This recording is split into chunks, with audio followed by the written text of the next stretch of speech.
और मैं आपसे निवेदन कर रहा हूं, अभी केवल 1 साल तक मैं डंडे की मांग कर रहा हूं। हर घर में एक बांस का डंडा बढ़िया होना ही चाहिए। मुसलमानों के खिलाफ जितना ज्यादा जहर उगलो उतना ही लाइट में आ जाओगे, उतनी राजनीति चमका लोगे, उतना ही आपका ओहदा ऊपर जाता चला जाएगा। शायद हमारे गजराज सिंह बिष्ट जी हल्द्वानी के मेयर ये भी इसी होड़ में लगे हुए हैं कि मुसलमानों के खिलाफ जितना ज्यादा हम जहर उगलेंगे उतना ही ज्यादा हमारा ओहदा ऊपर चला जाएगा। इसी होड़ में लगे हुए हैं।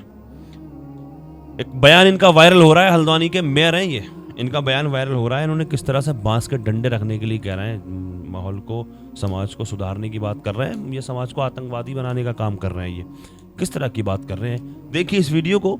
इसके ताल्लुक से चंद बातें करूंगा, इनका जवाब देने के लिए हाजिर हूँ अल्हम्दुलिल्लाह। इंशाल्लाह जब तक ये दम में दम है, इनके इस तरह के लोगों की बातों का, इनके जो ये जहर उगलते हैं, इस तरह की बातें करते हैं, इनका जवाब देता रहूंगा मैं। हाँ इंशाल्लाह देखिए इस वीडियो को, इसके बाद में मेरी बात सुन करके जाएं। अगर इस समाज को ठीक करना है, इस समाज को सही दिशा में ले जाना है, अच्छा तो मेरी माताओं को जागरूक होना पड़ेगा। अच्छा और मैं आपसे निवेदन कर रहा हूं, अभी केवल 1 साल तक मैं डंडे की मांग कर रहा हूं। हर घर में एक बांस का डंडा बढ़िया होना ही चाहिए। अच्छा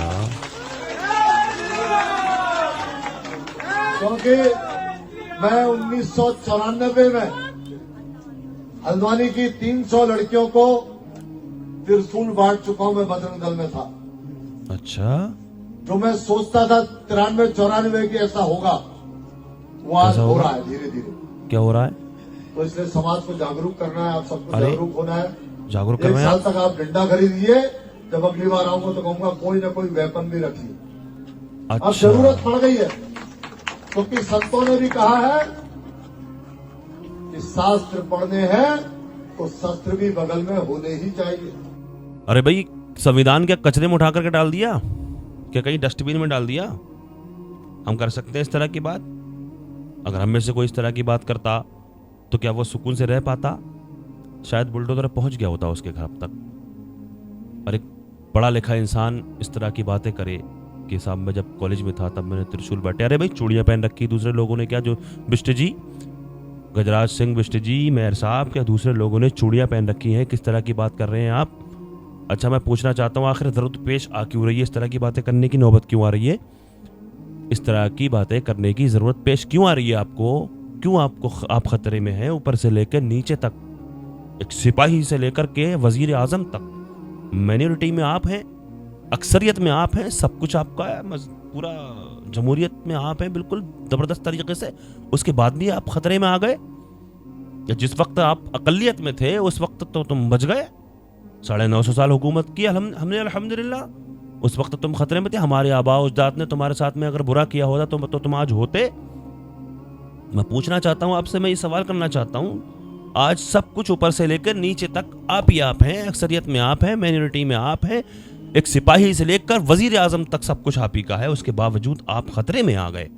उस वक्त खतरे में नहीं थे जब हुकूमत हमारी थी। 950 साल मुसलमानों ने हुकूमत की, हमारे आबा उजदाद ने अगर आपके साथ में बुरा किया होता तो आप आज मौजूद होते। क्यों बेवकूफ बना रहे पब्लिक को?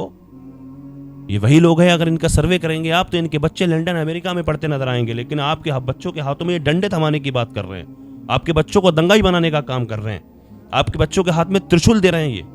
और इनके बच्चे, आप करें इनका सर्वे, इनके बच्चे अमेरिका लंदन में पढ़ते नजर आएंगे। इस तरह की बात शायद कहीं ना कहीं इस तरह से भी इसलिए भी कर रहे हैं कि शायद में भाई हमारा ओहदा ऊपर हो। जितना ज्यादा हम मुसलमानों के खिलाफ बोलेंगे, जितना इस तरह की बात करेंगे, हमारा ओहदा ऊपर उतना ही ऊपर चला जाएगा। इसलिए भी कर सकते हैं। हमारा मजहब इस्लाम अल्हम्दुलिल्लाह बिल्कुल इजाजत नहीं देता इस तरह की बातें करने की, जिस तरह की आप बात कर रहे हैं। हमारा मजहब इस्लाम बिल्कुल इस तरह की बात इजाजत नहीं देता, इस तरह की बात करने की। तुम बांस के डंडे रखोगे तो क्या दूसरे लोगों ने चूड़ियां पहन रखी है? चलिए अच्छा, संविधान अगर इजाजत देता है, मान रहे हैं हम आपकी बात, अगर संविधान इस चीज की इजाजत देता है, आ जाओ फिर किस मैदान में आना है। नीचे से लेकर ऊपर तक जमहूरियत में तुम हो, फिर भी तुम उसके बावजूद खतरे में आ गए। क्यों बेवकूफ बनाते हो पब्लिक को? इस तरह की बातें कर रहे हो भाई? क्यों पब्लिक को बेवकूफ बना रहा है? क्यों दंगाई बनाने का काम कर रहे हो भाई? क्यों इस तरह की बात कर रहे हो बिष्ट जी? एक पढ़े लिखे इंसान होने के बावजूद इस तरह की बातें करना क्या है? मुद्दे की बात कोई नहीं करता है। मुद्दे की बात, विकास की बात, काम की बात कोई नहीं करता। जिसकी जबान पे देखो, जिसकी जबान पे देखो तो वो इसी तरह की बात करता है, भड़काऊ बात। जिसकी जबान पर देखो तो जिसको देखो जहर उगलता नजर आता है मुसलमानों के खिलाफ। हैं तुम्हारे बच्चे बड़े बड़े कॉलेज यूनिवर्सिटी में पढ़ते हैं, विदेशों में पढ़ते हैं, तुम दूसरे के बच्चों के हाथों में डंडे देने की बात करते हो, अपने बच्चों के हाथों में पेन दे रहे हो, दूसरे के बच्चों को हाथ में डंडे दे रहे हो।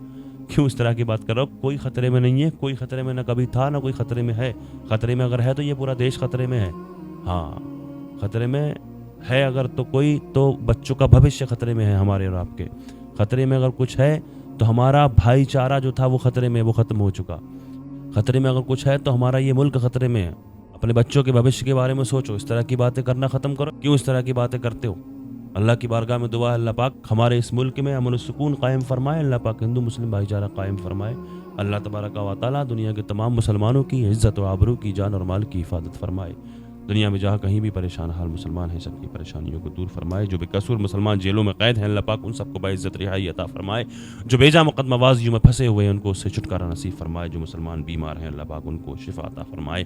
खुसूसियत के साथ अभी जितने भी लोग इस वीडियो को देख रहे हैं, हम सब में से कोई भी अगर बीमार है, कोई भी किसी भी मर्ज में मुब्तला है, हम सब के अजीज़ व क़रीब मुहिब्बीन मुताल्लिक़ीन अहबाब सबको जुमला अमराज से शिफा याबी अता फरमाए।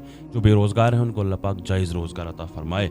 जो बे औलाद हैं उनको नेक सालिह औलाद अता फरमाए। जो साहिब औलाद हैं उनकी औलादों को अल्लाह पाक नेक सालिह बनाए। जिन हमारे भाइयों बहनों के रिश्ते नहीं हो रहे हैं, अल्लाह पाक सब को नेक जायज़ रिश्ते अता फरमाए। जिन भाइयों बहनों ने कमेंट्स के ज़रिए दुआओं की दरख्वास्त की है, अल्लाह पाक सबकी जुमला परेशानियों को दूर फरमाए, सबकी दिली जायज़ तमन्नाओं को पूरा फरमाए। कुछ हमारे भाइयों बहनों ने मरहुमीन की बख्शिश के लिए दुआओं की दरख्वास्त की है, अल्लाह पाक सबके मरहुमीन की बख्शिश और मग़फ़िरत फरमाए, जन्नत में आला मकाम नसीब फरमाए, कब्र के अज़ाब से महफूज फरमाए, कब्र में सुकून अता फरमाए। आका के सदक़े में मेरी दुआओं को अल्लाह तबारक व तआला अपनी बारगाह में कबूल फरमाए। आमीन या रब्बल आलमीन। अस्सलामु अलैकुम व रहमतुल्लाहि व बरकातुहू।